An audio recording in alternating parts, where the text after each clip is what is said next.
and welcome to Voice of Victory. I'm Adrian Starks. It's my privilege to come to you once again to invite you into our space here at World Victory. You know, we're always looking to bring you incredibly informative content, content that will make you smile, content that will make you pause and think, content that will make you consider about what your future holds and what it means to be ready in today.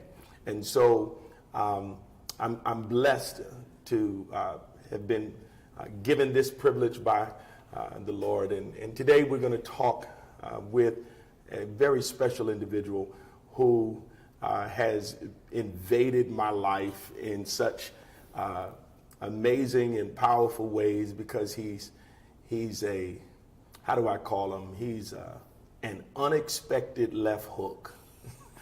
that kind of left hook that Muhammad Ali used to say, when he's floating like a butterfly and stinging like a bee. You don't see it coming, but you'll know that you were in the presence of Muhammad Ali. That's what our guest does. He hits you with unexpected wisdom and insights.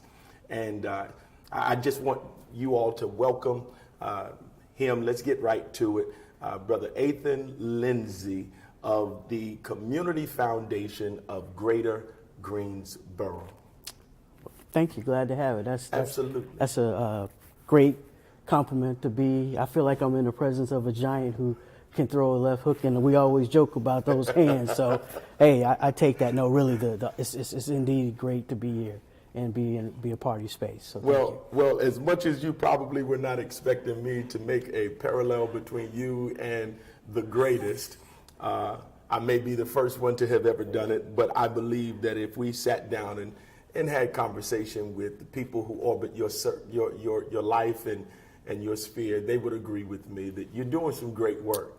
And just take a moment and tell us about Ethan Lindsay. Well, Ethan Lindsay, I guess we can begin April 20th, 1971. All right. That's the birth date. Okay. But there's a lot of stuff in between, but most importantly, born and raised in Winston-Salem, but particularly East Winston. Okay. For those of us who from Winston, we know what East Winston means. But more importantly, and I'm excited to be here in this space because it tells about Ethan, and I'm a believer. Who's ever pushing the boundaries of God's grace by asking, what do you want me to do? Why me? But more importantly, why can't it be done on my time and my way? So I push that. Yes. But all that to say that I'm a believer and glad to be a member of the body of Christ and can talk really, really explicitly and specifically about the role that faith plays in what I do. And I think above all else, most importantly, I've been blessed to be a husband to Corey, father to Langston, All right. A son to Alta, and a brother to Adrian, and an uncle, and just hopefully a friend to those who choose to call me a friend, to be a good friend. That's amazing. I've just learned something, but for time's sake, I'm not going to flesh that out. We'll talk about that offset. I had no idea, but you just dropped another insight. So I'm ever learning about Ethan Lindsay is what I'm saying. But tell me about, our subject today is philanthropy. Expose, educate, and engage. And that's so full. It's so much. We'll unpack it hopefully sufficiently in our time together. But how did your pathway lead to philanthropy? That's a huge word that has so many prongs to it. And so I'd like to open this discussion, this conversation with that in a most general context. How did that happen? Well, just like the word philanthropy, it's something that just doesn't drop on you. And for those who are unfamiliar with the word, I'd like to say what that is. Philanthropy is giving, but literally the definition is the, love of mankind or humankind. So it's really an act of love to give. Okay. And so if you aren't comfortable saying a philanthropist, but everyone's a giver. But to get back to what we're talking about, literally, philanthropy how I got into philanthropy. It's not the type of thing, at least especially when I was in school, that you go to school and say, I'm going to work and be in philanthropy. And when I say work in philanthropy, I'm talking about the organized sector of philanthropy, of institutional philanthropy. And we'll talk about that importantly down the road.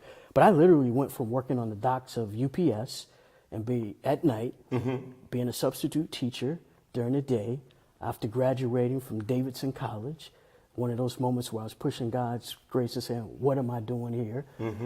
But thanks to Gail Williams, who's then the president, executive director of the Mary Reynolds Babcock Foundation, and Sandra Mickish in 1996, they were very intentional about wanting to bring into the field of philanthropy a young, gifted, talented black man from the South to really, one, diversify the field, but really bring a perspective to the work that the Babcock Foundation was involved in, was building just and caring communities in the Southeast, which inevitably meant we were talking about race and the history of race and the history that racism has played in our society, particularly as Southerners, in using this tool of philanthropy. And I say tool because philanthropy in that sense, we're talking now about foundations like a Mary Reynolds Babcock, which is connected to the Reynolds family, R.J. Reynolds, tobacco money. But you have these institutions of what I like to call of power, place, and privilege that on that scale of philanthropy, they're doing more work that is around community building, from economic development to involving to supporting people who are trying to get better access to education, education reform.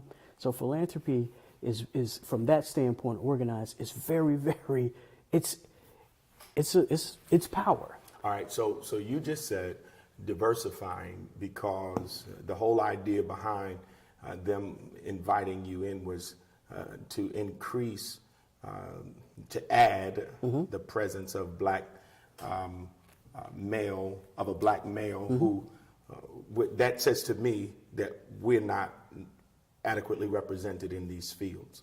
And so the probability that many of the people who are listening to this may not have a broad understanding and insight or exposure to philanthropy. That's why you went into that detail and that definition. And let's talk about how,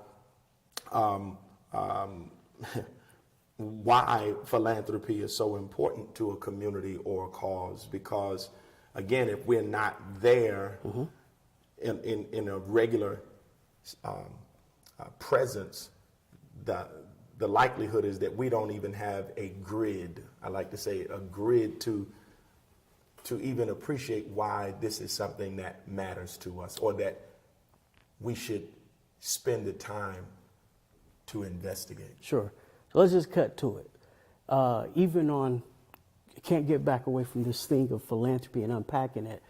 First, we're saying philanthropy, it isn't charity. So that's probably where most people, when we say giving, and when we're talking about philanthropy in this sense, we're not talking about charity. Okay. But we also, to your question, diversity, when we're not there, oftentimes if we're honest with ourselves, for most of us, our understanding of philanthropy or who a philanthropy is, we have a real clear definition of who is a philanthropist.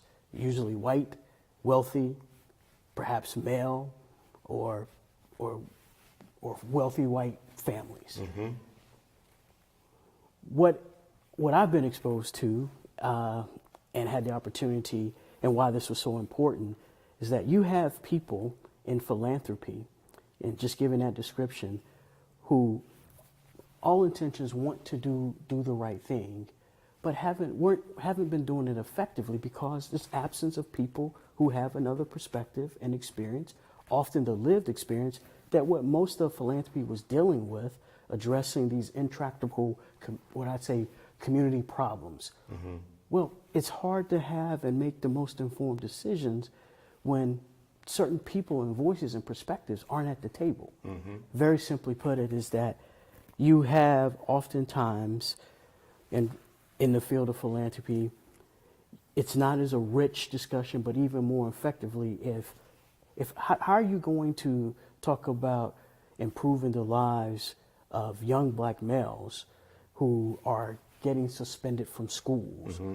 If you don't have people who have that experience and who are most proximate to it, it really changes the way you would come out and make the solutions. Meaning, for those out there, that's when you're making the grants to said organizations or whatever to deal with these issues.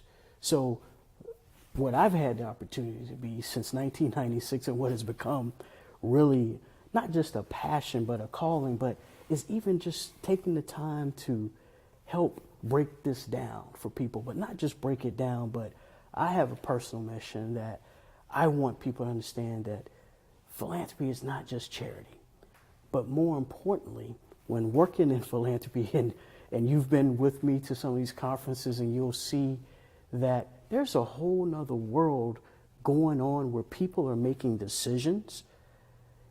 That's the power, the privilege in places and about places that we aren't even at the table. So could I sum up philanthropy with one word of saying change? Change? Would that be applicable? That would be very applicable, because philanthropy, even as I'm talking about it and what you've seen, it's change, but it's also adaptive in that it can be broad. It can touch so many areas of our lives. From make it even simple for those of us who are in Greensboro, philanthropy played a big role in building a performing arts center called the Tanger Performing Arts Center here in Greensboro, North Carolina. Yeah. Now, most people, when they think about that, they're not thinking about philanthropy. And when I say philanthropy made it, it was a public-private partnership, meaning that citizens, taxpayers, what I like to call the involuntary philanthropy, with our public tax dollars, was leveraged with philanthropy, private donors, to create a generational legacy piece of performing arts. So it does. So I want to say to our viewers, Ethan just said, philanthropy is not charity, but it's change. It's the power to do things that will change what a current or status quo looks like. If we are dissatisfied with what the status quo looks like, and that status quo can be social, it can be in terms of justice, it could be in terms of education, it could be in terms of policy and politics. Philanthropy is a power source to affect change. It's not charity. And because the Tanger Center is not charity. That is not charity. That is not charity. But it's brought about a change in the community. Yes. We now have, we've entered a national scene where theater, the performing arts, where it would typically go to Charlotte or to Atlanta or to Miami, it's now coming to little old Greensboro. And more importantly, not only what's coming to little Greensboro, think about to build something like that. Now we're talking about who gets to be, who's a part of building the building that. process That's, and the economics that's, of the building there we process. go, the economics of that, not just building it, but from years to come. That's important. So that's what I'm talking about. This isn't charity. Yeah.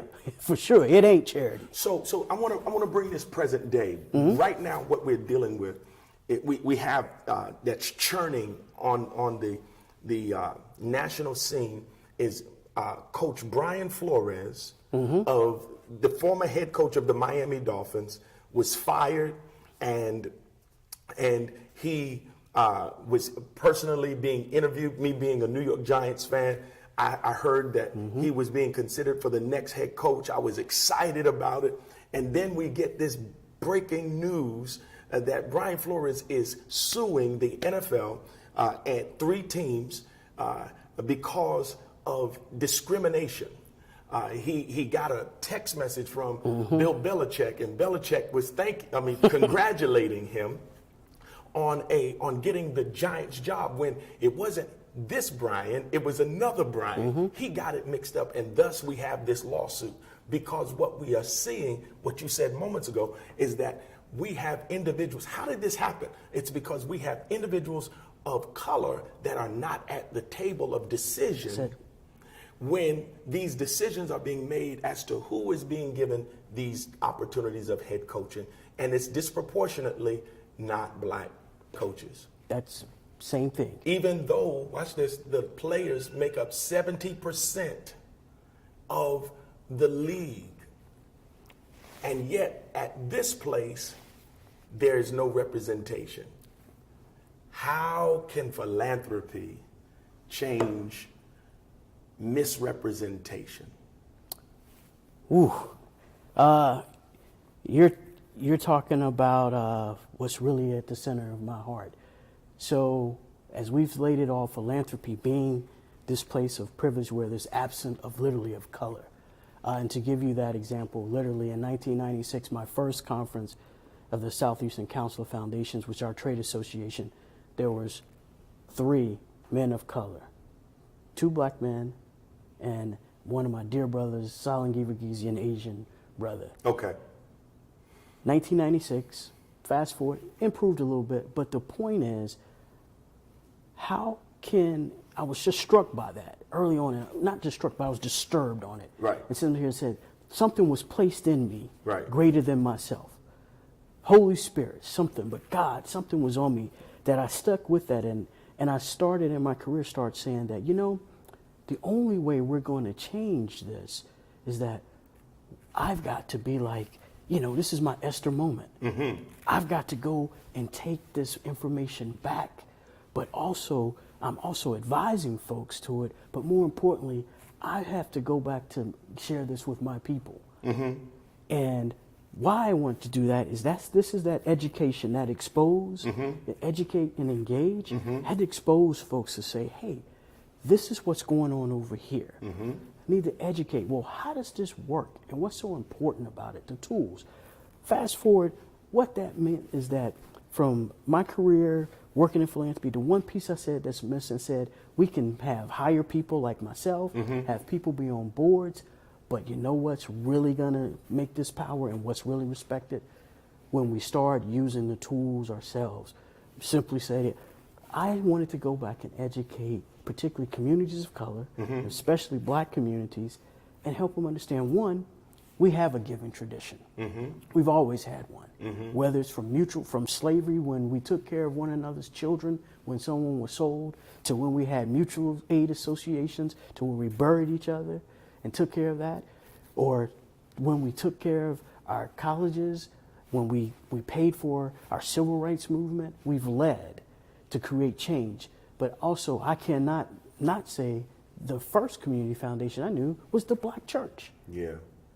So the question is that I always had in my head is that my grandmother, along with others, they were philanthropic, they were givers. But the question I always want to answer is, but why haven't they known about this tool of philanthropy? And it's important because it allows people to organize their charitable giving and create legacies that can go forward, but more importantly, it can create change. But if I'm not a part of this and not using it, one, I can't even align with others who share values of justice, who may be white, and who just want to have someone to inform them. If the entry point to be in those conversations is you must be using philanthropy. Philanthropy meaning having a foundation, using donor advised funds, or creating something that we've created here in Greensboro, the Big Equity Fund. So basically what I was struck by, and I had to go back, is say, from making people be comfortable with the word, but more importantly, understanding, oh, this is not charity, but this is a tool that can determine change in our community. But if they're saying philanthropy and we're just stuck on giving, on charity, but more importantly, it's like this. When you come to the table saying, as a philanthropist, and saying, this is important with me, to me, and not with your hand out, saying, please help me, it's a different paradigm shift. It's a different conversation. Yeah. So you just opened up 4 cans all in one little stream of consciousness. So I'm gonna try and catch each of them. Sure. You mentioned Mama and them. Right. And how we have a rich history Yes. of being philanthropic. Yes. And the first significant one was, or that's still functioning exceptionally today, is the church. And so I want to kind of leverage that before we get to big equity, because you threw that one out. You opened that can on us real quick too. So let's talk about the church, and I'm going to share with you this scripture that from the first book of 1 Corinthians chapter 9, where the Apostle Paul was speaking. He says, "For though I am free from all," in the 19th verse, "though I am free from all, I have made myself a servant to all, that I might win more of them." And when I read this, I thought of you and your work, and how you're trying to reach the masses. I'm going to share the scripture again, and then you respond in terms of philanthropy, what this is saying to you. "For though I am free from all, I have made myself a servant to all, that I might win more of them." Paul is talking about his commissioning as an apostle, and his desire is to reach the masses. What does that say to you in your commissioning? It's something I always say. I'm doing my reasonable service. And that's my reasonable service. One, having been given the opportunity, the blessing to do something in a career, but more importantly, get exposed to just the knowledge. To go back and not only educate, but then I love the part where so I can win more of them over. Well, when people see themselves reflected in this, and I'm talking about people who look like you and I, the mamas and them, I'm building off, the first philanthropist was Edith J. Lindsay, my grandmother, and the Greenway Flower Club. They took care of the neighborhood and helped each other out more than they bought any flowers. I don't know any flowers that they bought. Wow. But the question is, in Winston-Salem, no one from the Winston-Salem Foundation came down Patterson Avenue and talked to my grandmother and them about, hey, your philanthropy. That was just clear. Let's just say it was racism, but also looking at communities as deficits. But I bring that up because what's even more disturbing is that sometimes we even see ourselves as deficit or deficient and not realizing that, no, we've been blessed. We have assets. You have to use them. And once people understand this and I get to spend time with them and expose, educate, and engage, well, then people start saying, I can do that. And when I say I can do that, because I've been more mobile and have access than my grandmother had. Right. You know what? I can go from the flower club to saying, hey, I'm going to create the Lindsay Legacy Fund, which is my donor advised fund, a charitable tool, to using that. I'm going to think and say, hey, let me talk to black people in Greensboro, North Carolina, home of the largest HBCU. We have a thriving middle-class entrepreneurs, and we have philanthropic people, but many of them haven't had the opportunity or had people talk to them about, hey, how about creating your own fund? And when I say not only create it, but you're entitled to have philanthropic legacy. So they haven't been exposed to this They haven't tool. been exposed to it. So, you know, a lot of times when we talk about issues in the black community or in middle-class society, individuals speak in terms of the government. And if I'm hearing you correctly, I can rightly assess this, that the government will necessarily give out charity or handouts from time to time to people in need. But that's not philanthropy. The government doesn't engage in philanthropy. No. So philanthropy is a power move. It's a power mechanism. And so, yes, we need to be exposed. So then we need to educate ourselves and understand how we can use philanthropy to fend off issues and struggles and to advance the plight of a given community. So let's talk about this question. I'm gonna put this. What is the role, as you've seen it, of philanthropy What has been the role of philanthropy during the pandemic? Well, obviously, it's been to respond to the immediate efforts. But I also tell people that the role that philanthropy has played in the pandemic, actually, those decisions were made sometimes generations, years ago, when people made a decision that they were going to commit building and using assets and placing them in endowments, which are basically funds that are preserved. They have a principle similar to people's retirement accounts, but basically it's money that's put away for the rainy day, so to speak. That's a real important point. I hope I'm clear about that, because what that says is that, one, philanthropy, in order for us to be addressing this pandemic or any other issues, people made those decisions way back then, who had the knowledge and access to the tools, and they did it with the whole optimism of saying, I believe in my community, I want to have legacy, but also we know that who knows what's going to be down the road 40 or 50 years from here, or whatever the generation to come.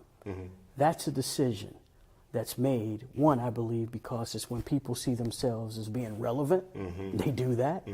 But also, fast forward this day and age, it's also can't get away from their financial benefits, tax benefits for that. But more importantly, to your point, without some of these endowments, there would not be able to be a response.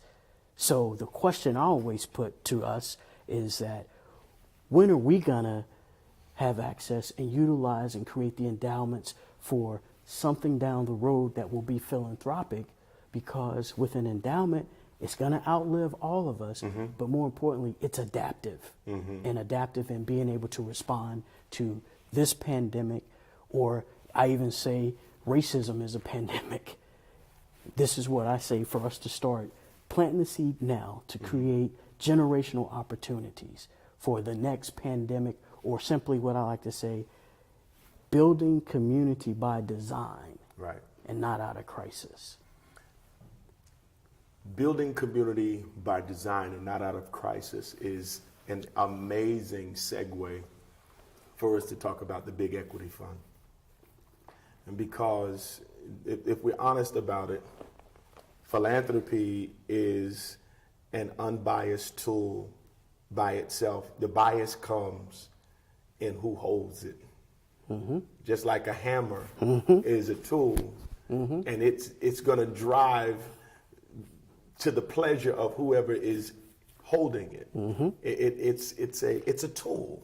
It's a tool. So let's talk about this thing called Big Equity, because I think the people need to be exposed to it. They need to be educated about it, and I know you want to invite them to engage. Well, so let's chop it up about that. Let's chop it up, and we're going to keep it at the kitchen table, so to speak. As a mutual friend of ours, so he'll be able to relate to some of the things. Yes. But first of all, the Black Investments in Greensboro. So that's the acronym BIG. That's the acronym BIG, which is for a wise man, a faithful man. What we say, we're unapologetically black. Yes, sir. About what we are. And what that means for the audience is that Big Equity Fund was initiated and initially funded by black donors in Greensboro, philanthropy. With the first 300,000 came from black people. That was something that I was insistent upon, because for posterity's sake, our children in this community, we can always say, you know what? Black people in Greensboro have been a part of the institutional philanthropy. That's really important, really important. It's important because, like you said, philanthropy, who controls it?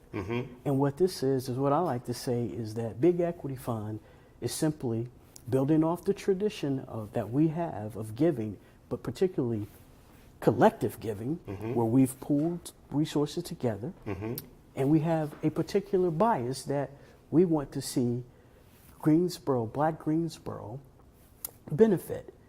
and we want to be even intentional. We want to address some of these disparities, initially looking at health, looking at business, and actually, and we've been in this pandemic, looking at the role that the digital divide has played. And this is where it gets, and you make sure for me to keep it where the goats can get it. But what's been so important too about Big Equity Fund is that it's been created at a community foundation. Okay. The Community Foundation of Greater Greensboro. We're using existing infrastructure. Right. And what we've actually, even doing that, we've exposed it to saying that, oh, we can actually do this here. It's not just we're giving it to some place that it goes wherever, but this is something like a community foundation. That's what they're there for, to be a part and help a community prepare itself or take the resources where people have, where life has been good to them and who want to pay it forward for generations to come. Well, what we've done with Big Equity Fund is actually now become a part of this institution that, quite frankly, we weren't a part of. If you talk to our President Walker, he'll say it. But even the track record since I came to the Community Foundation in 2015, the number of funds, and these are different fund types and tools that were opened up by people of color, but in particular Black people, we were probably maybe 3 in the 30-plus history of the foundation in a city where the demographic population is, if you combine African American, all people of color, this is a minority majority community. Right. And for that community foundation to be what it was and what it represented, it was missing. So let's be honest. Let's be Sure. frank about this. Okay. That condition that you just identified, found at the Community Foundation, was a byproduct of while the foundation is clear on its mission did not include us as an active focus. Why the Big Equity Fund? BIG is an acronym for Black Investments in Greensboro, is so important is because it's unapologetically Black. That sounds so familiar. It is focused on matters that prevail and that are important to the Black community. So where we may not have been a consideration in times past, we may not have been a focal point in times past, we may not have been the top priority in times past. Maybe people thought about us or loved us and considered, was concerned about us. They didn't make it top priority. By virtue of the philanthropic power vested in it, it can be guided by people who feel are intimately related to the causes that matter. Yes. To the Black community. All of that plus, it's not talking about charity. We're talking about making change and leading with our money and other capital, our moral, intellectual, all those capitals come into play. Who gets to be a part of this?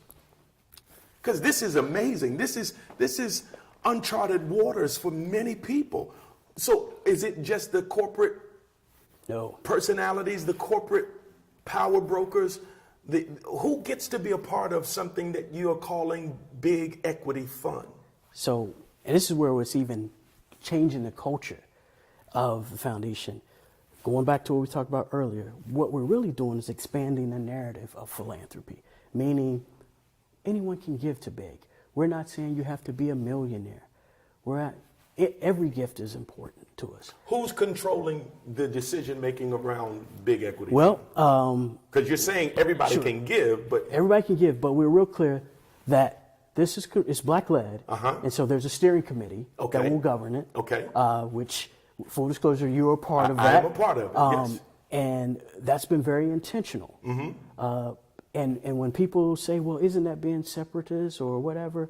No, we're just people who have this affinity that we are concerned about black people, but also this is about equity. And why this is so important is that we're bringing there's something called reading the truth of reality. Well, we're bringing our truth and reading oftentimes a reality that may be harsh, but it's our truth. And we're not just talking about it, but we're trying to place it and say, we want to address those issues because we know this is a truth. And that philanthropy allows us to do that. But even more importantly, you're finding that they're allies and other people who want to be a part of it.